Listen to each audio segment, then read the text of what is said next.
paranormal. It surrounds us. It's everywhere. Tonight, you will hear from the people who live and work within these highly active locations, all in the efforts to discover America's most haunted. With your host, ghost hunter and author, Dan Terry.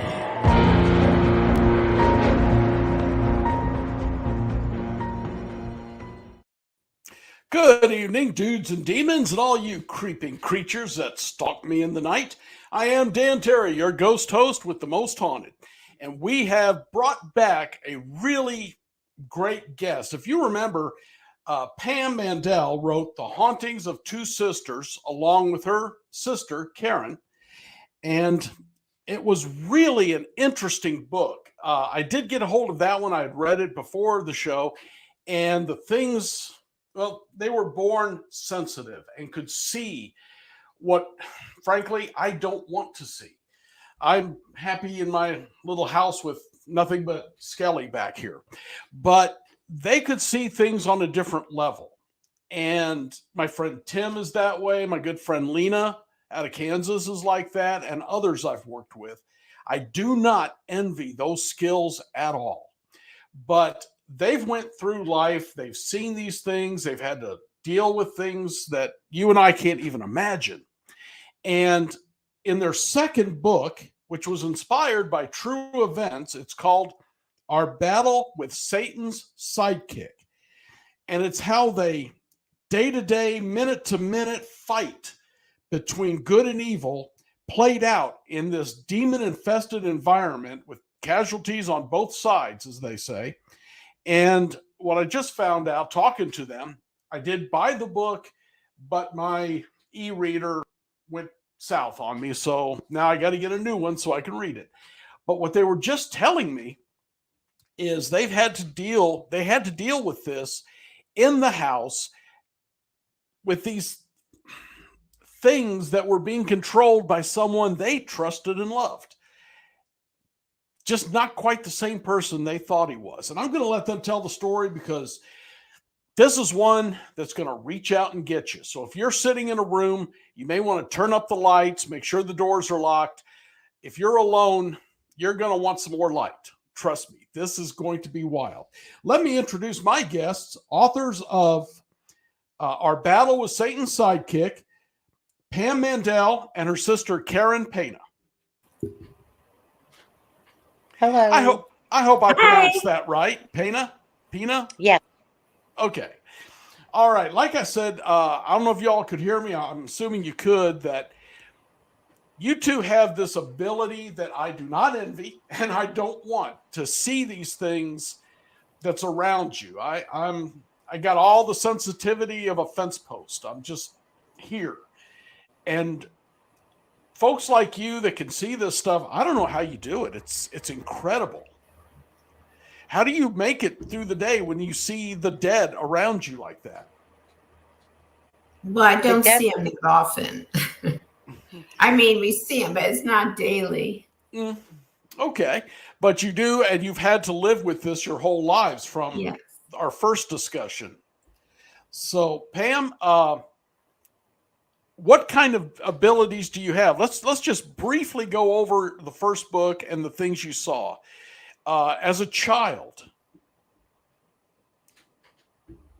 As a child, I would see, usually at night when I was asleep, I would wake up because I felt someone staring at me. Mm-hmm. And I would see what I thought was Popeye, as in the first book. He looked like Popeye with the muscles, and I always related him to cartoons because I was only 3 or 4. And come to find out, it was a previous owner. And when we moved, eventually, I didn't see Popeye anymore. But you, through your life, have seen them in other homes. The lake house had a former owner who didn't want to leave. You had... I think both of you dealt with the American Indian spirit, right? Who was really angry. Yes.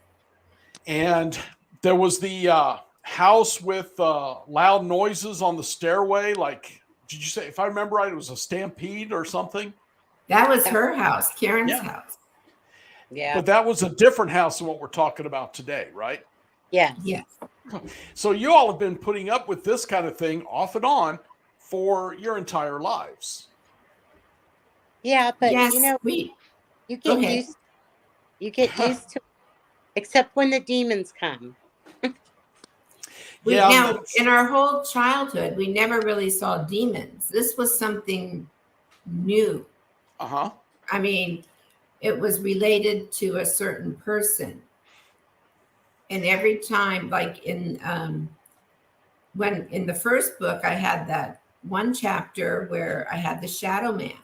Right. Well, it was 16 years later that I realized that the one we're talking about in this book had stayed with me 16 years earlier. So this is the same spirit as in the first book? No, the same person. The same person that called them in. Really? Yes. Oh. I couldn't figure out why I lived there so long and never saw anything like a demon, or all of a sudden I see Shadow Men and Hellhounds. Mm-hmm. We just sold the house. I didn't know what had happened, but it was not until this story that I connected the dots.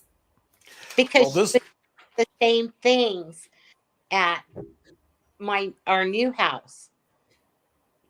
The same, they were just repeat. So, I mean, he has a repertoire that he goes to.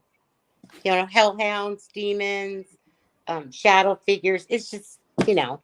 So what happened was my sister was moving in with her daughter, her husband and her, moving in with her daughter. And when I drove down to help her move, so her husband took my suitcase up to my bedroom. And as I'm coming down the stairs, I see a demon walking across the living room, very energetic, like he owned the place. And I was so shocked because it was a brand new house. And I thought, well, maybe it's the land, maybe it's a neighbor, you know, because it was coming from like the side of the house. Maybe it was the next door neighbor. I was shocked. I didn't know if I should mention it. I didn't know what to do, you know, but I kept quiet for a little bit and I didn't say anything that particular day. But then at night, it was like hell's doors opened up. Every night for 6 nights, there was something awful going on in the middle of the night. And after the first one, I told my sister about it the next day. I said, something's going on here in this house. There are shadow men, there are hellhounds, there are these creepy things, like they look like big grasshoppers that are black. They're like 2 feet. And they go up the wall and across the ceiling. And I'd be laying there seeing this. And I thought, oh my gosh, I haven't seen this in 16, 17 years. Karen, was you seeing this also? No, but in my first home in Vegas, Sidekick used to come and stay with us all the time, right? One day after he left for his visit, that was the first time I saw Satan.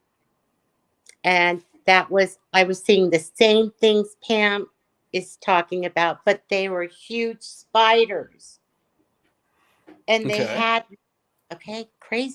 little heads on them. Huh, Pam? Your grasshoppers, little heads on them, huh?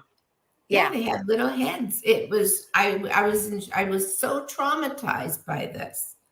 And, you know, so I told Karen, I said, you know, we got to have this house blessed or something. Something's wrong here. They're torturing me. And she was now, you know, paying more attention, but she was so busy moving, you know, she was exhausted at night. Okay. The next night, I hear all this racket. I'm up in the upstairs and there's a loft. I hear so much noise in the loft. I think, what is going on? It's 1 o'clock. I open the door, the noise stops. I shut the door, get back in bed, it starts again.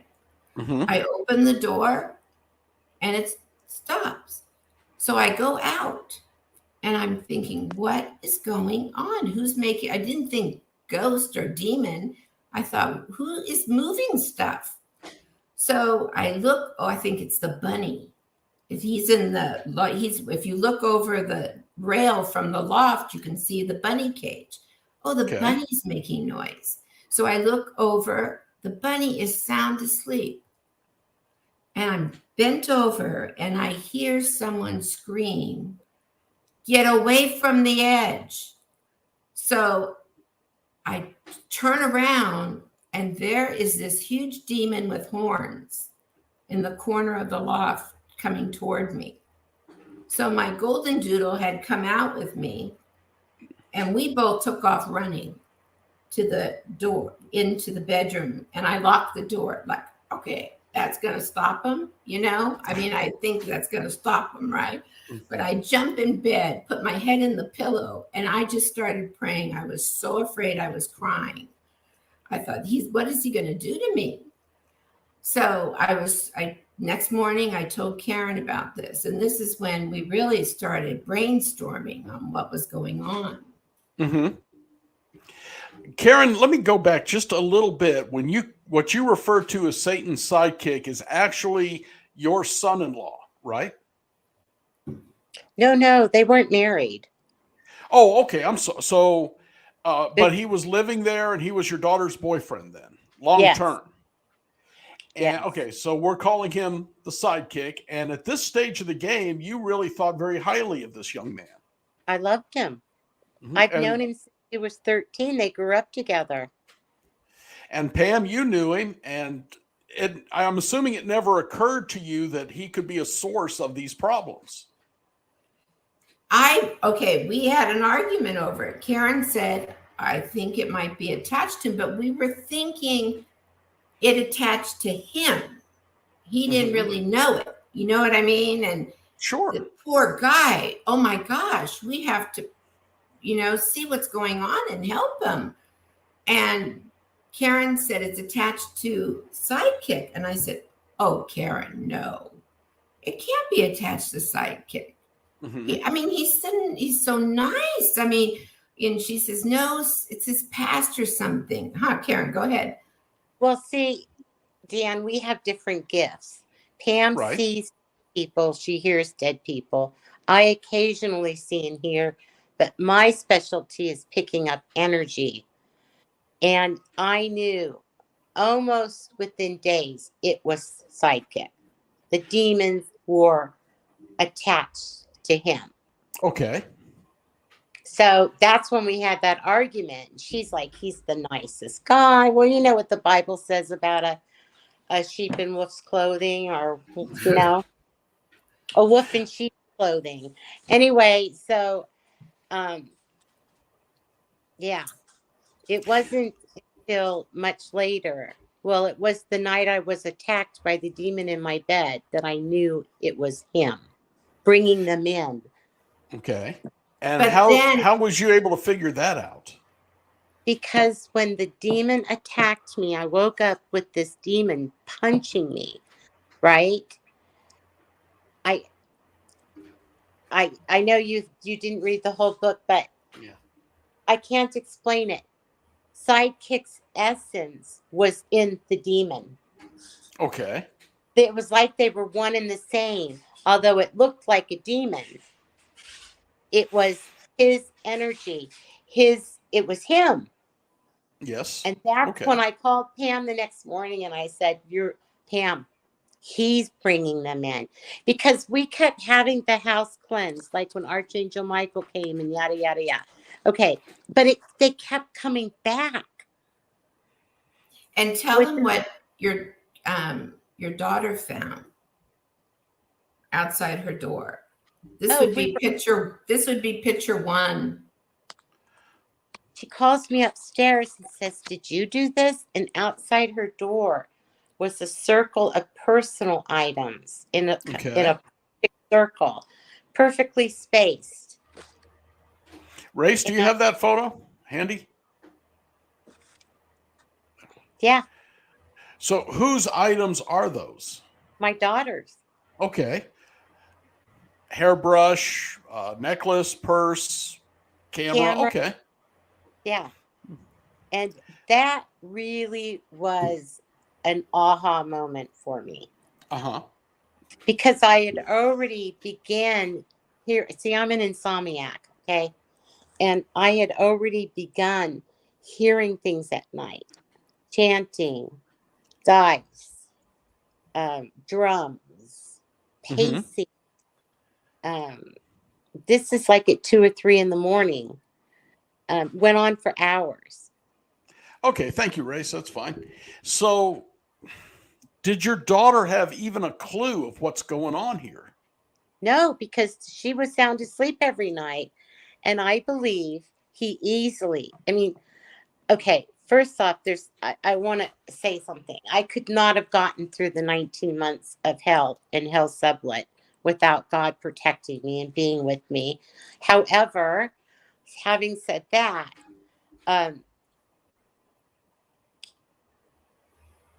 he has power. There's no doubt about it.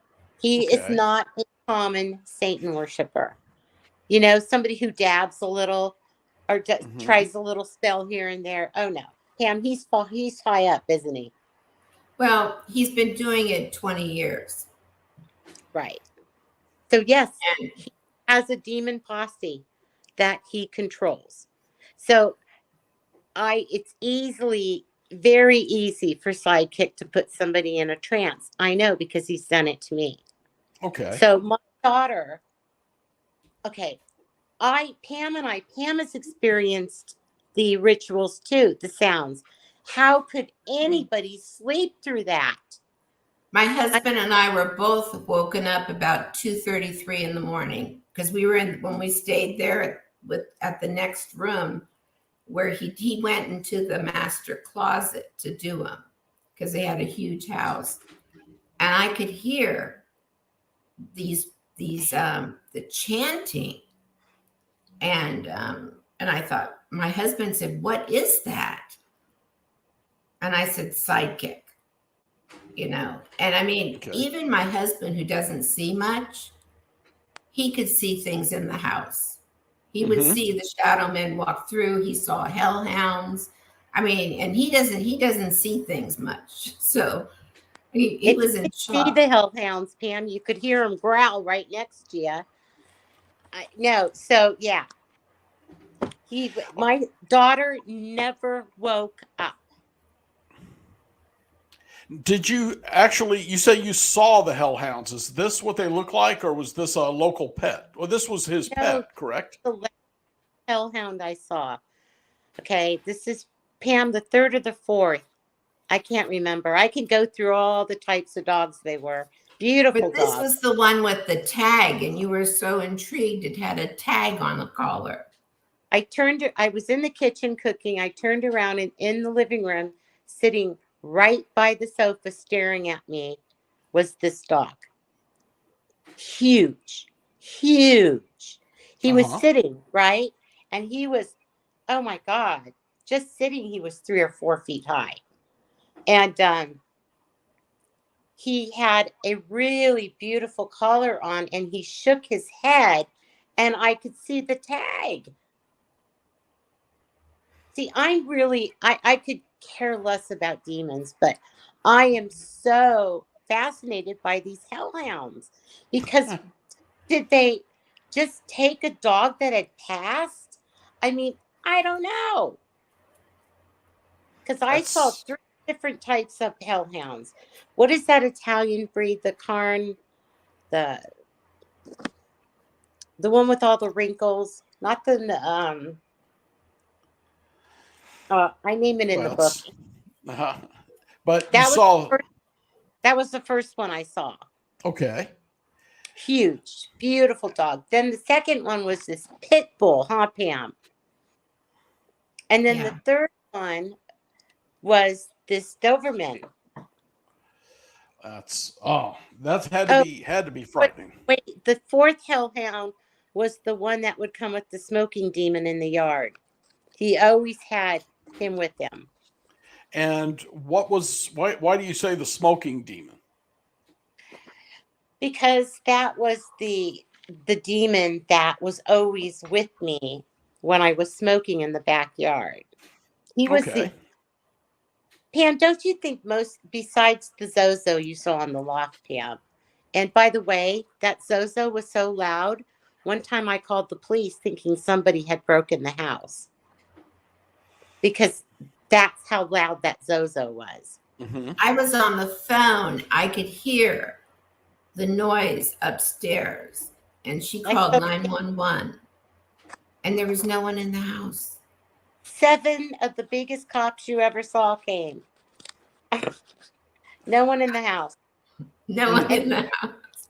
No one in the I look like such an idiot. This is all ways of breaking your spirit, breaking your will. So you're thinking now the cops didn't believe you or won't believe you from this point on or whatever. His whole point, okay, his sidekick's whole point in that house, huh, Pam, was to make me look crazy. Mm-hmm. And then my daughter told me about a conversation they had. She tells me this, 3 years later, right? That he was so upset when he found out I had a gift. Mm-hmm. He said to her, "Why the hell didn't you tell me that?" And my daughter's like, "What? Where? I mean, it doesn't mean anything. It's why would I tell you that, right?" No. Now you know why he was so upset. Yeah, I can understand that. So you all dealt with this. He wasn't aware of it, so now he knows you can figure it out. And that was apparently a problem. Oh, huge problem. I could So go ahead. Go ahead, Pam. So what we did, we decided we're going to witness to him. Karen's Okay. going to witness. We're going to tell him that, God loves him, all this stuff. And we had a few prayer warriors that really helped us. And we prayed and prayed. And that's when the story of Archangel Michael comes in. And this is, if you're not a Christian, you probably think this is even crazier than the demons. But Karen was praying in her house. I was praying in my house. And we had several other people praying with us. A good friend, Eileen, was praying with us. And all of a sudden, as I'm praying, I have a vision of Archangel Michael taking the demons out of the house. Okay. Karen actually sees the angel. I see Michael. And I don't know what's scarier, a demon or him in Archangel Michael in warrior mode. No, it was really, I've never, I was in awe watching this video. I was outside the house in my vision, watching the demons flee the house. And Okay. Archangel Michael was on top of the roof. As I'm praying, I'm seeing like a movie. And all of a sudden, when they were all gone, I hear this roar. He was like a victory roar, and his wings went open. And this is just in my mind. Okay, I'm not seeing it with my eyes. As I'm praying, please, God, please clear this house of demons. We have to get rid of these demons and save Sidekick. Please minister to Sidekick that he doesn't have these demons. And because, he's miserable now. And just when my vision stopped, somebody grabbed me from behind and put me on the ground and is choking me. Mm-hmm. And all of a sudden, the whole room lit up in gold. And it stopped. And that's the vision we had of God. And I think God was showing us there that he can take all the demons out of that house, but they're going to come right back again. It took Sidekick. I'm sorry. Try again, Karen. You're kind of breaking up on us. Oh, it took Sidekick 2 weeks to get all the demons back. And that's when the attacks on us started really bad. And at any point, did he come out to you, identify himself, tell you what he was doing? Okay. One day, he would have these meltdowns, okay? And so one day I was sitting in the living room playing ball with my dog. He was in the kitchen, and he started talking. And he said that he has worked his entire life to make sure that he is high up in hell when he passes. Wow. Right? Because there is no God and yada, yada, yada. I just, and God, this was so interesting because I'm sitting there listening to him thinking, oh, Lord. God says to me, this is why I can't save him, because he won't meet me halfway. Listen to him. He went on and on about Satan. Okay, so he never came out and said, I'm a Satan worshiper, but how close could he have come? Do you think he was doing that out loud so you would hear it and maybe scare you out of there? No, he was talking to me. He was telling me, I have worked my entire life. I have done bad things. I have done this and this for it. It's crazy. He even said he killed people, right? And that's when we put the FBI report in. Yes, he sacrificed 13 people to Satan. Okay, so no, Dan, he never came right out and said, I'm a Satan worshiper, but come on. Yeah, you're sacrificing, you're worshiping. I understand that. Right. And how long had you been living in the house at this point with him? Oh, what do you think, Pam? 6 months? Maybe.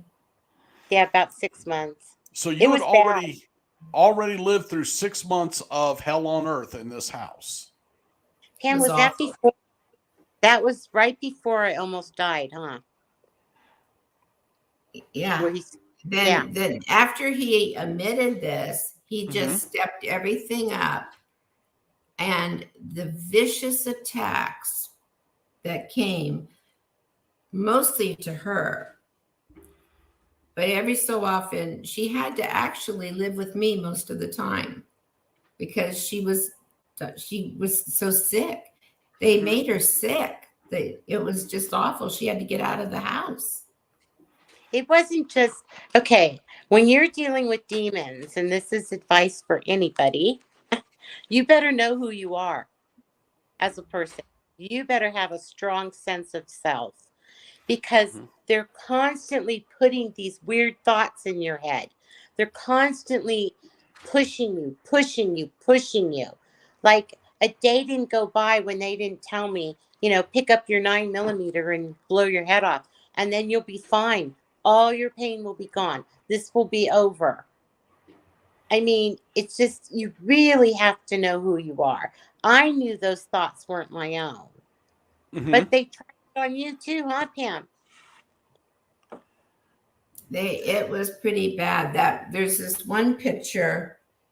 I guess, let's see, that would be, there's one picture I have of a sheet of eyes. Oh, yeah. This was the creepiest thing I've ever seen. Okay. I'm laying in bed on my side, and I see this white mist come in the bedroom door. this doesn't do it justice. We couldn't, the illustrator tried and tried, but it came on the ground it was a white mist on the ground through the bedroom door, and it got to the side of my bed, and I'm watching this mist thinking, what is this mist? It came up on the side of the bed, and it had to have 1,000 eyes in it. And it came over me, and the pain was so bad, I could not believe it. It just, I was paralyzed. I couldn't scream. I couldn't do anything. And then it disappeared. But it was all eyes. I don't even know what it was. Very rare demon. Very, very rare. And then I had one thing. I'm sitting up in bed. This is when my husband witnessed it, doing a grocery list. And I heard like rain showers, like water in the walls or something. So I said, Michael, wake up, wake up. I think there's a pipe that broke. And then it just held me down. It came over me, and Michael could see the indentations of its fingers on my arms holding me. Okay. And he started screaming, get off of her, get off of her. He could not see the thing, but he could see it in my arms holding me. And it just, they just kept coming, and she was getting the same thing because he had admitted things. He wanted us out of his life. We were his worst nightmare. Karen, what about your daughter at this time? What was she going through? Because she had to have been the target he was going after. Okay. All right. Okay. Can I talk crazy for a minute? Go right ahead. Can we get crazier? No, this is every stuff for me and you. Okay. Sidekick. I think he made a deal with Satan that you know how God rewards with love, right? You don't have to do anything, right? But I think the way, because remember, I've listened to this guy for 19 months. I think the way Satan works is you have to accomplish tasks to get rewards, right? You have to do something for him. And so on and so forth. I think he was after my daughter's soul. Right? He had no idea who he was dealing with me. Okay? So, yeah. At the end of the book, my daughter gives her heart to God. And that was it. She had to kick him out days later. That was like on a Saturday, and on Tuesday, she had to kick him out because his meltdown was so severe. It went on for days and days and days. And he was walking around saying, blank Jehovah, this. You know what I mean? He lost. He lost. And he didn't accomplish killing me, which I'm sure, had to do. And he didn't accomplish getting her soul. So there was a big punishment for that, I'm sure, from his mentor. Yes. Okay. This is just a wild story, and I'm trying to grasp what you all went through. So when did you get to sleep? When did you ever have a peaceful night's sleep during this time? Pam, I can't explain to you how sick I was. No, I slept an hour here, an hour there. Pam would call me at 2:30 in the morning and say, Karen, our dead mother told me to call you. What's going on? I was so exhausted and I was so sick because all I did was vomit all day. Vomit. I couldn't keep my diabetic medicine down. I couldn't keep water down. I think I dropped 30 pounds in 2 months. I was so ill. And no, I did not sleep. And And I said to her after being in the house, I will never come back in this house again. Moving her in, Mm-hmm. I will not come back. I can't go through this again, Karen. And my mom told me, my mom said, go get your sister. In a dream, I had a dream, go get your sister. I said, I can't go back in that house. And she told me, get off your ass and go get your sister. Right? she's done. She's done. I can't. Done. And I brought my husband. We went down and got her and vomited all the way home. It was just, she was so sick. And I took her to the hospital only. She stayed with me, I don't know, 6 months. I don't know how long. Well, I went back home, like for Christmas, but you know the story of Job? I had sores all over my body, huh, Pam? I look, my legs, you could see the bones. I mean, I was so ill. And of course, my diabetes was out of control, but he's very good at that. Let me tell you. His rituals targeted my diabetes. But yeah, I was so sick. I think I went to my sister's house and slept for a week. I was on guard at night, Don't you dare come near her, I was going to ask, did you have any issues, Pam, at your house while she was there? Yeah. But I tell you, I prayed and prayed and prayed that night for her. But it's so interesting. When I went down to get her, I'm a diabetic on an insulin pump. Mm-hmm. And I went down to get her, and she was so sick downstairs she couldn't walk. My husband and her husband went on a hike with the dogs and left us alone. And I guess her daughter went too. And I woke up with, oh my God, my sugar's like 57. Mm-hmm. And I looked at my pump, and it had given me 10 units of insulin on its own without it being told to. And this is crazy, but somebody put in 10 units of insulin. And the only reason they only gave me 10 is it has a safety feature. You can't have more than 10 units. Okay. And I couldn't get out of bed.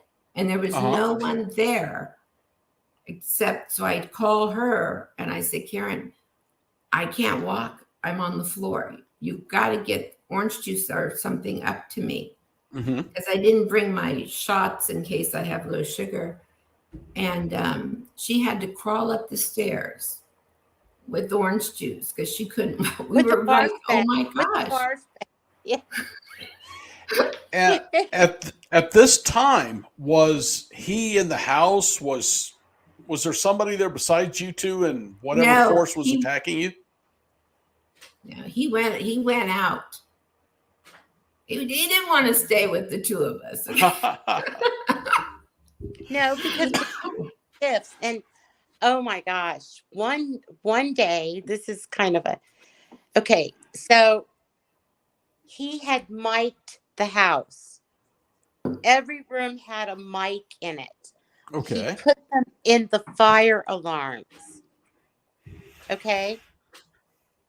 So Pam and I was in my room, not knowing it was mic'd. We were talking about, he's going to go here this morning with my husband and my daughter. I'm going to sage the house, anything. Because, Dan, I'm seeing a demon every 5 minutes, okay? Okay. So I knew it wouldn't get rid of them completely, but they don't like the smell of sage. So I said, I'm going to sage the house. So everybody leaves. I start saging the house. Well, he comes back He busts into the garage door and says, "I know what you're doing. I know what you're up to." Okay, who cares if somebody sages a house? Okay. Mm-hmm. I mean, would you care? No, it's actually kind Exactly. of pleasant. Yeah, I like the smell of sage too. Oh my God, we had a meltdown. And I looked at him and he's screaming at me, "You need to stop." And I looked at him, I go, "Why don't you just go do a ritual or something? Leave me alone. I'm saging the house," right? He took off and went and found my husband, Mm-hmm. who we were selling our vacation condo at the time or whatever.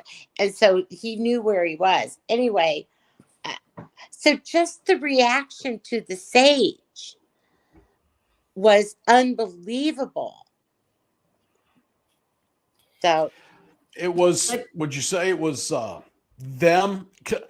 I know you're saying, and I do understand what you're saying, that he had control of the demons, but humans never have control. It's temporary. They're the ones being played. So oh, it was the demons yeah, making him go to you because right. this was an unpleasant moment for him. Yes. And I agree with you completely. But Mm-hmm. Sidekick believed they were his posse. Okay. That he controlled them. That took me a long time to wrap my head around, because he would do a ritual and they would do what he wanted them to do. And I would tell my sister, "I don't get it. These are fallen angels. Why are they listening to him?" But you're right. They were Satan's the controlling him biggest, too. well, Satan's the biggest liar in the universe. So, I mean, they were Mm-hmm. playing him.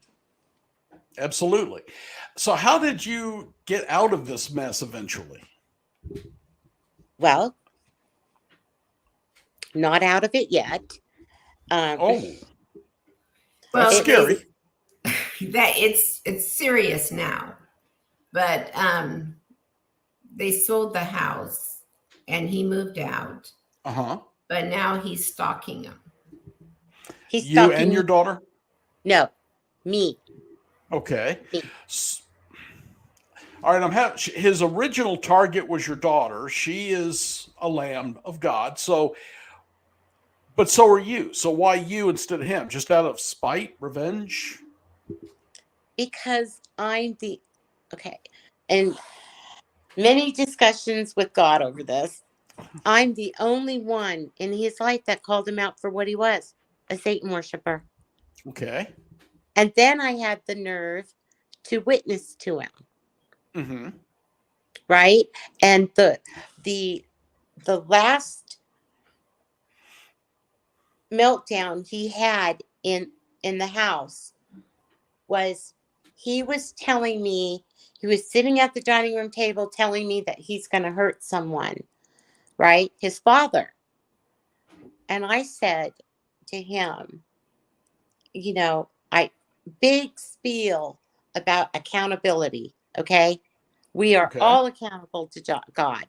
I said, "I'm accountable. You're accountable. Your buddy Satan's accountable. There is only one God, and we are all accountable."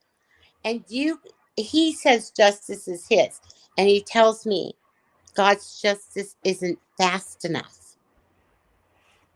So, in other words, he's sitting there telling me that he can do a better job at justice than God, right? It's just, anyway, that was the last discussion we had. He was in a 4-day meltdown. And the next morning, my daughter came to me. I was having a cigarette outside. She said, "You have to leave now. You are in danger. You are in serious danger. You have to leave now." I was gone the next morning to my sister's. And that's when my daughter kicked him out. But of course, he didn't leave. They had to call 911. And then he barricaded himself in the master bedroom with the dresser. Okay. Anyway. Okay. My Go daughter ahead. had no idea. See, this was the love of her life, her first love, yada, and she had no idea. But it wasn't, I think we were 6 months into it when she realized that he was extremely mentally ill. And then you put the Satan worshiping on top of that. And don't you think Satan is attracted to people who are like this? I mean, not mentally ill, but so dysfunctional, Yes. you Yeah, know? evil is. So, how many years did this go? You said you knew him from the age of 13. Yeah, he was 34 when he moved in with us. Yeah. So, he managed to hide this for 20 some years. Okay. See, they weren't okay. No, they were on and off. You Okay. know, so my daughter, got her master's degree. Did her resident. It's a lot. Anyway, they were on and off, but they thought when they were both like 33, 34, why don't we give this one shot, Hmm. right? And no, she had no idea. No Okay. idea. So, how did you finally break this and manage to get her and you out as much as you have so far? Unless you're saying it's getting worse now, even then, than even then. Well, the problem now is I'm being hunted. Okay. Okay. Um. So, but how she got him out was, I think. See, I wasn't there, but she asked him what he needed to do to leave, and she made all of that happen. She facilitated everything he needed, and then he left. It was like 6 weeks later. So he had pretty much given up on her at that stage and was Yes. just going to use her for what he needed. What did she get him? A new place, a car, Well, that's doggy a treats? story. She set him up with somebody, very, very nice man that she knew, right, as a roommate. Well, that turned into a disaster because he kept them up all night chanting, and he would have meltdowns. And it's anyway, that turned into a disaster. Mm-hmm. But now he's homeless. Okay. Well, if he's homeless, then he can't have a lot of control over these things because he can't even control his own life. Okay, but see, that's the irony. Okay.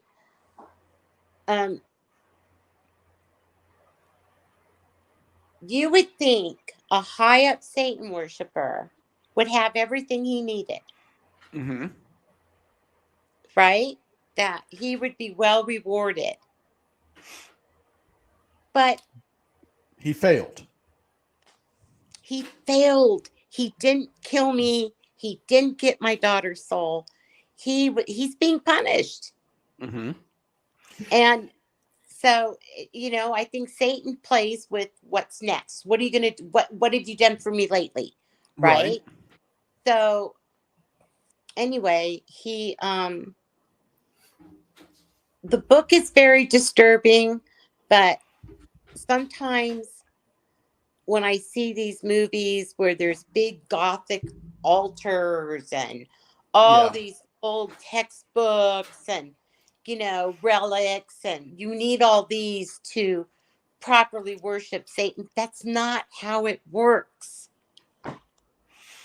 No, just the desire, the attitude, really. My sister and I refused to look up rituals or anything like that. Uh-huh. No, I don't need that stuff in my mind. I was living it. What is happening to you now? You say you're being hunted, but are you still seeing things in the home? Are you still having the health issues that's unexplainable? I don't know how far you want me to go with this. Well, what's Let's just happened now is he's following her and stalking her. We have many Personally? Yes. He is there. Okay. He drove. I had my sister come up in April to stay with me while my husband went to Yellowstone. And I was sitting in my office, and it's a 9-hour drive. And as I hear some noise coming up, a truck.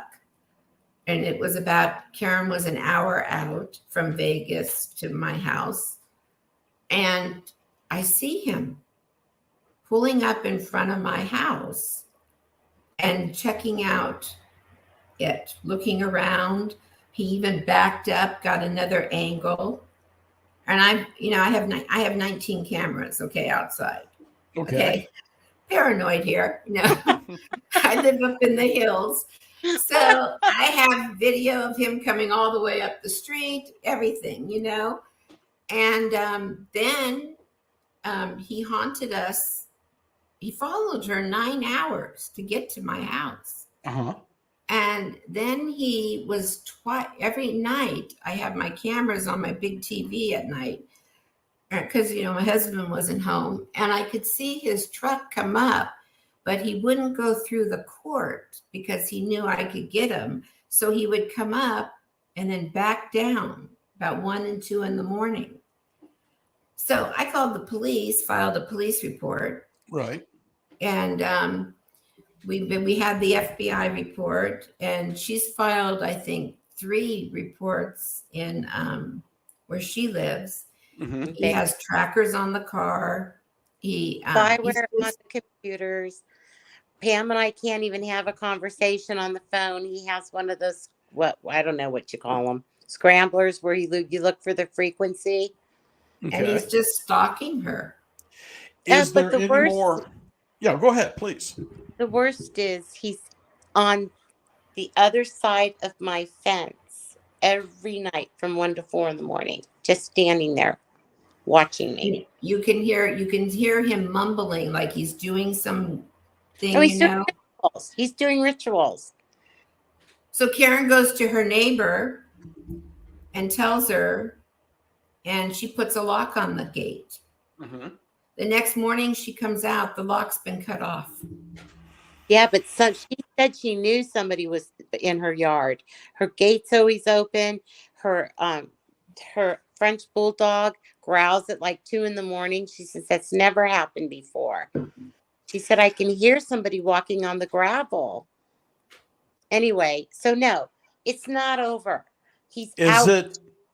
Is there still the shadow people and the demonics that are bothering you? Oh no, now we've graduated to Satan himself. Okay. And how is that happening? I don't see anything, but she does. Okay. Yeah. That makes me extremely ill. I bet. He is, I don't know. It's so weird because when you see an angel, you feel that love. Mm-hmm. When you see a demon, especially Satan, he's so grotesque. I start vomiting. My knees buckle. One night, Pam, I was running a really high fever for hours. Mm-hmm. But here's a funny story for you, because I think it's funny. I was at my sister's in April, when he followed me up there. I was in the shower and saying my morning prayers, right? And God said to me, when you pass, I'm going to use you to fight demons on earth. Right? Wow. And I said, oh my God, that's my kind of gig, because I hate demons. Okay, so just as God told me that, Dan, guess who shows up outside the shower door? Satan. Had to be. Okay. He looks at me and he says to me, you're not going to be fighting demons. You're not worthy. And I thought, I took it as I wasn't worthy of demons. Uh-huh. And I started to laugh. I mean, it was kind of funny. And so he says to me, no, he says, you can't fight demons or whatever, right? So I run past him, right? I get out of the shower, run past him. I go into the kitchen and I tell Pam, I'm going to be fighting demons in the afterlife and Satan's in the bathroom. And I Well, say, good morning to you, too. No, she and says, I said, you've yeah. lost it, Karen. She says, that's crazy for even me. Oh, God. Well, you all have been through so much, and you've written the book about it. Your first book, of course, The Hauntings of Two Sisters, which is building this up to our battle with Satan's Sidekick. Where can they folks get that book? Amazon. Amazon, Barnes & Noble, I believe, has it. Yeah. Yeah. Yeah, All right. But it's disturbing. Yeah, I mean, it's I believe that. Yeah, it's a very disturbing book, but it's what's going on in this world. Well, you all have been through enough, and you deserve some peace. I hope you get it soon. Pam Mandel and Karen Pena, authors of Our Battle with Satan's Sidekick, thank you guys for coming on, and I hope this straightens out for you soon. Thank you. Well, thank you for having us. Well, I'm glad you were here. Thank you very much, and we'll talk to you soon. Bye-bye. Okay. Anybody not moved by that wasn't listening. That was incredible. And and I have read enough of the Demonologist and books by Father Malachi Martin that this is all playing in, just like it's real. I have no doubt of that. So for you folks, the UNX subscribers, are you there? Have you subscribed yet? Go to unxnetwork.com. The subscription is free. Become a member. You get so much out of this, guys. You get a monthly newsletter, the UNX newsletter. You get access to the X blog. You get a free digital copy sent to you every quarter of the UNX magazine. Check out the cover of the newest one that just come out. This thing is incredible. And this magazine has whatever it is you're looking for. This particular issue talks a lot about time travel, time anomalies, just weird stuff going on with time, people who trip into other dimensions or other time periods.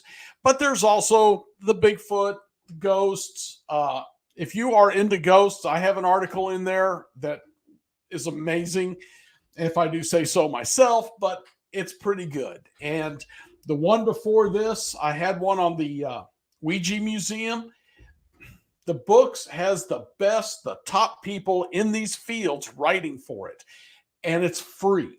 And if you know anybody who's into the paranormal in any way, whether they're believing in demonics, believing in ghosts, Bigfoot, maybe they don't believe in any of that, but they're into UFOs, it's all in this magazine.